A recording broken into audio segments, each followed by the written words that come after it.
All right, everybody, we're going to do an example problem here that's got some interesting little, well, it's just got some interesting little spots to it. So let's just get started. The experiment is this. So imagine the experiment where I've got two dice. One's a red die, one is a green die. The red die has 4 sides, the green die has 6. I'm going to reach into some bag or box or something where I can't see the die, pick one at random and roll it. My experiment then will have each outcome will have 2 portions to it. It'll have a color and a number. So what I've written here is the sample space, right? Choosing the red, rolling a 1, choosing the green, rolling a 2, and so on, right? So there's 10 things that can happen here. We're going to ask some questions about probability, and it might be tempting. And how I did it when I first started doing this was exactly this, just started counting the number of outcomes out of these 10. But then it occurred to me, these outcomes are not all equally likely. So remember our rule for probability, the probability of an event E happening is the number of outcomes in E divided by the total number of outcomes. This only applies when all the outcomes are equally likely, and in this case, that's not true in this case. Okay, this is a little hard to understand, so I want to try to explain that first before we see how we are going to handle this. Imagine, do this on a different piece of paper maybe. Imagine this square represents all of the things that can happen. Okay. I'm going to start chopping this square up, right? So this is like a geometric representation of our sample space, right? So I think it makes sense for us to imagine that the die, let's assume we can choose each die the same number of times, okay? So there's 2 die in there. I'm picking one at random, so we can choose each one 50% of the time. So if I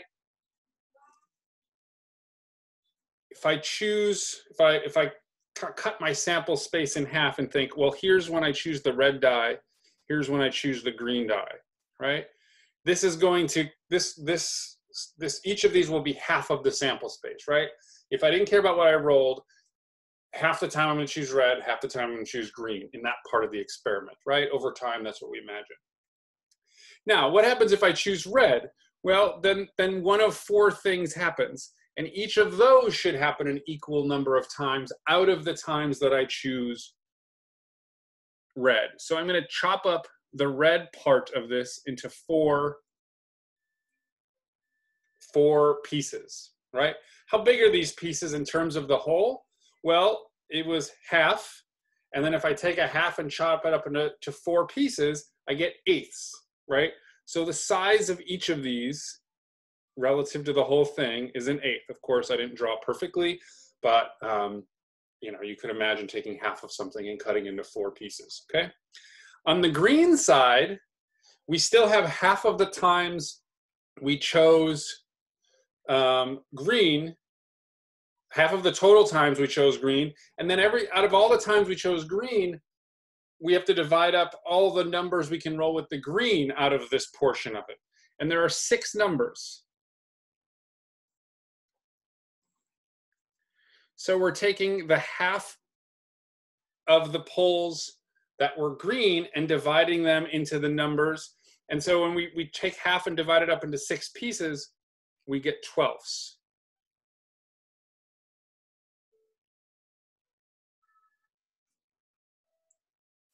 Right? So this represents rolling a red and a 1, a red and a 2, a red and a 3, a red and a 4. This is a green and a 1, a green and a 2, a green and a 3, a green and a 4, a green and a 5, a green and a 6, okay? And so these fractions represent how much of the time we expect each thing to happen. Half the time we'll choose red, and of those times, a quarter of each of those red poles will come up as a 1, which a quarter of a half is 1/8. And over here we get that. We get a 1/6 of a half is a 12th, right?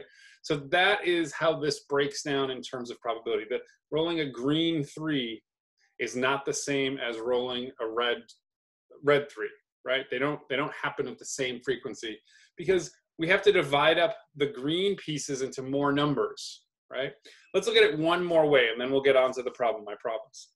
Let's imagine we pulled the die out, we conducted this experiment 24 times and everything worked out perfectly evenly, okay?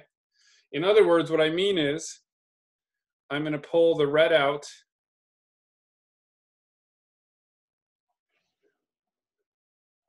$12 times. And then I'm going to pull the green out.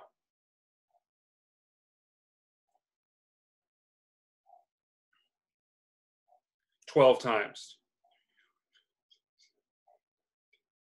Right? So each die has the same probability of being pulled out.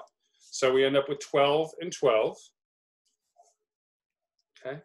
Then what's going to happen? Well, for these 12 rolls, again, I'm imagining a universe where everything works out perfectly evenly all the time. This wouldn't actually happen, but it's going to kind of give us a picture of how to think about the probabilities. So there's 12 rolls, and I'm going to split them between these 4 numbers, right? Red can roll a 1, 2, 3, or 4. So if I split it up evenly, I get a 1, a 1, a 1, 2, 2, 2, 3, 3, 3, 4, 4, 4. With the greens, I got to chop it up a little differently because I can roll 1s, 2s, 3s, 4s, 5s, and 6s, right? There were 4 numbers I had to split up the 12 pulls between, so each one got 3. Here there were 6 numbers, so each one got 2, right? So now again, let's look at red 3 versus green 3. We see 3 out of 24, or 1/8. And here I see 2 out of 24, or 1/12, right? And you could do that for all the different possibilities. All right? So that's the idea here. It's a little subtle. Like I said, I originally started doing this until it occurred to me that I had made an assumption that all outcomes were equally likely. That clearly isn't true, okay?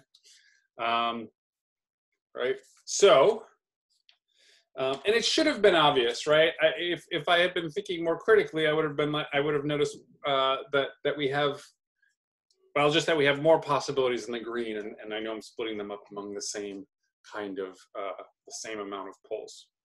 Okay, so how do we do this, right? Well, we can't always rely on writing out sample spaces and counting things up, right? We could solve this with this diagram I did here, right? This will give us the right values, and we'll come back and see that. But I want to learn a better way because, you know, even 24 options isn't too many. If I gave you a problem that had many, many, many more options, you wouldn't want to try to write them all out. So we want to come up with something that can help us think through these things when we don't have that. And what we have is naming events and using our addition and multiplication rules, okay? So let's name some events to do this problem. I'm going to name the events red. R equals the event of choosing a red. G equals the event of choosing the green marble or die. And I'll use the letters TH to represent rolling a 3.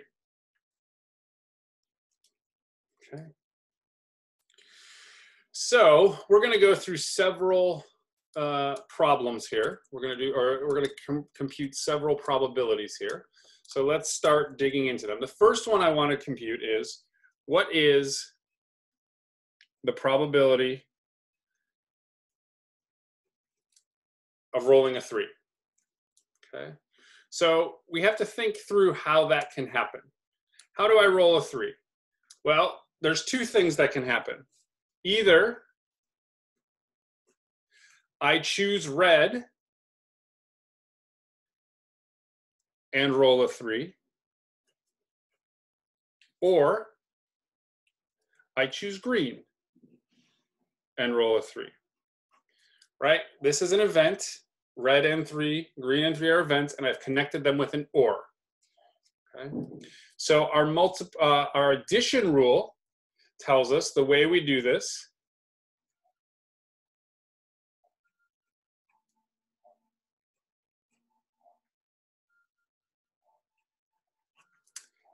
And then we subtract.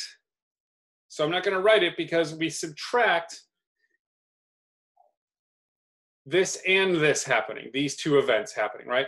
Except the event choosing red and rolling a 3 and the event choosing green and rolling a 3 are mutually exclusive. You can't do both. The probability of both of those happening is 0 because if I choose the red, I can't choose the green. If I choose the green, I can't choose the red. So those two things don't ever happen at the same time. So that minus part that usually appears, we can ignore, right? That was the special case of that rule when the events are mutually exclusive. All right, now the probability of choosing red and rolling a 3, I'm going to write as, I'm going to use my multiplication rule. This is the probability of choosing red times the probability of rolling a 3 given I chose red. And here it's the probability of rolling a 3, choosing a 3 times the probability of rolling a 3 given I chose green. Okay. So I'm just applying now the multiplication rule. This problem has both in there. It has both. It has the multiplication rule and the addition rule that we're using here. Okay. So now let's go through and see what we can compute. The probability of choosing a red. We said they're equally likely that I choose the red or the green. So that's half the time I'm going to choose red. What's the probability of rolling a 3 given that I chose red? Well, there's 4 numbers. They all happen at, we're assuming it's a fair die, so there's a 1/4 chance of rolling the 3. Probability of choosing green is half the time. There are 6 numbers, so the probability of rolling a 3 given that I chose a green, there are 6 outcomes if I choose the green die, and each one's equally likely, right? And I get 1/8 plus 1/12, right? Or this will be 3/24 plus 2/24, which is equal to, let's put it on a new line. The probability of rolling a 3 is 5/24.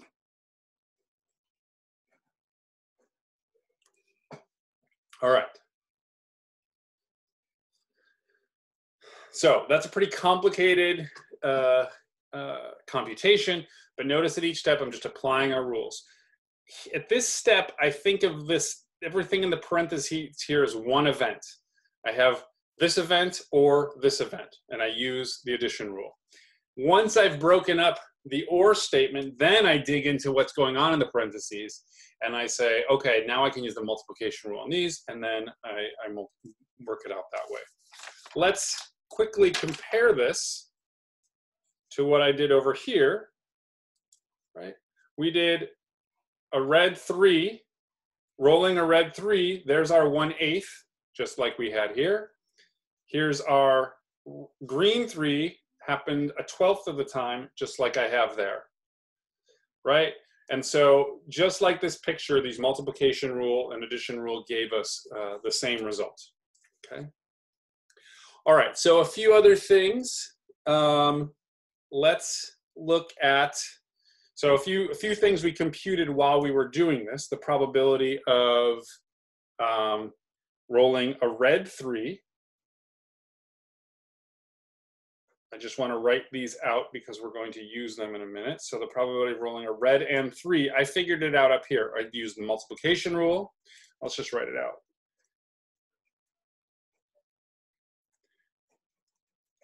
I'm just repeating the work we did up ahead. This was 1/2 times 1/4. So the probability of red and 3 is 1/8. So I want to use this one shortly. And let's do the next one on a new page. So now I want to look at the probability of rolling a 3 or drawing the red die. So that's 3 or TH or R. Again, I'm going to use the addition rule.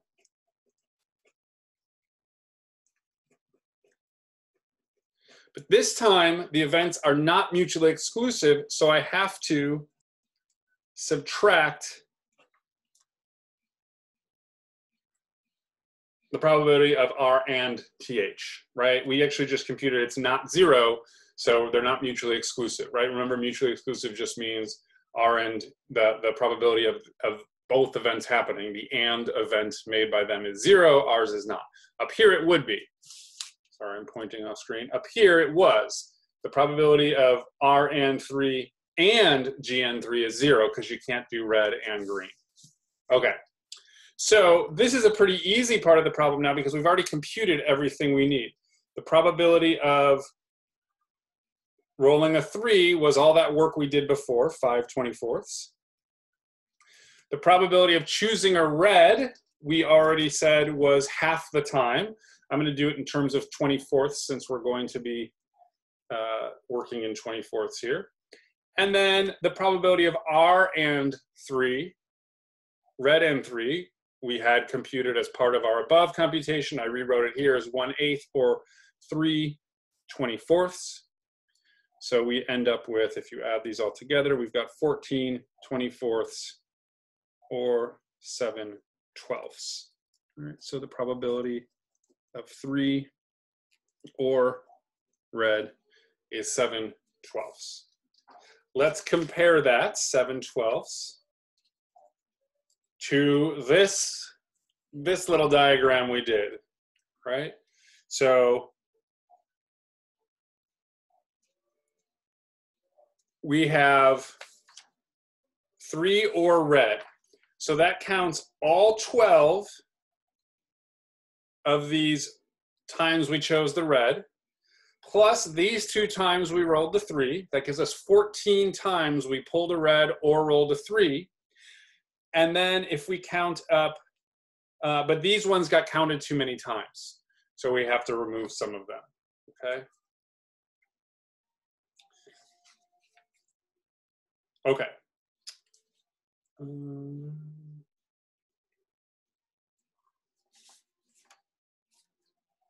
Okay, sorry, I lost track of what I was saying for a second. So there's our 7/12 or 14/24, right?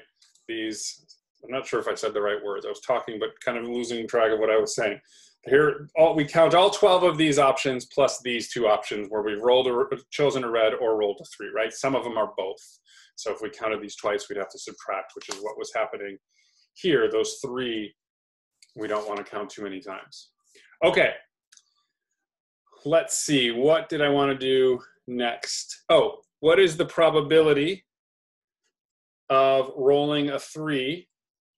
So this is another one we did already as part of our original computation, but let's just go through it one more time. Remember, this is saying, this is different than rolling a 3 in general. This is saying if you already know you pulled the red die, now we've got a die with 4 numbers on it. What is the probability of rolling a 3? Well, 1 out of those 4 options, okay?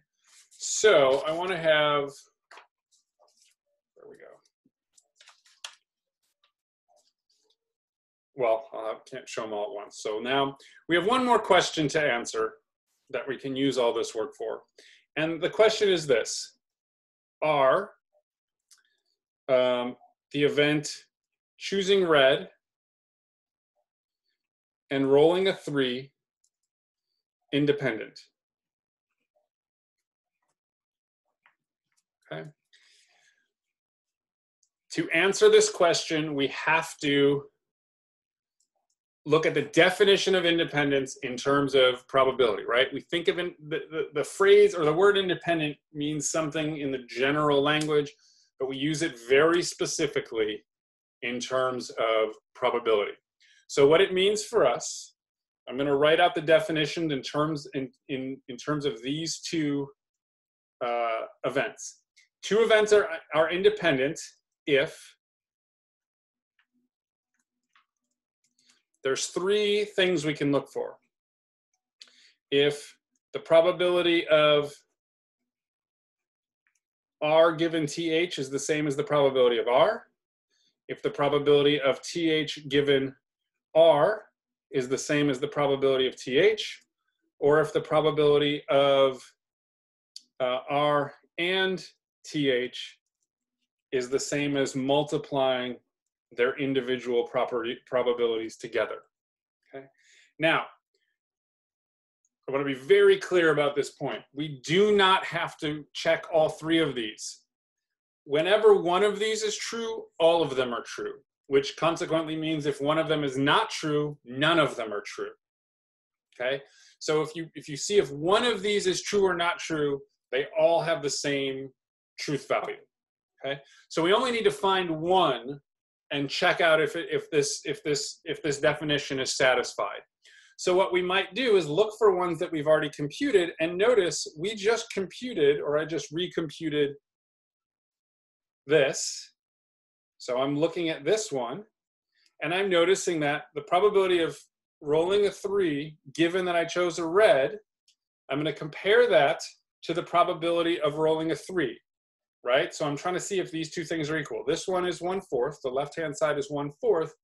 The probability of rolling a 3, we computed to be 5/24.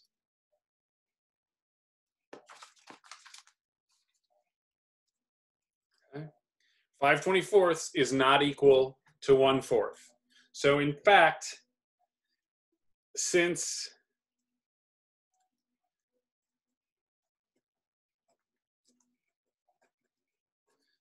those are not equal, R and TH are dependent. They're not independent. Okay? Okay, so that is it for that one. All right, thanks everybody. See you next time.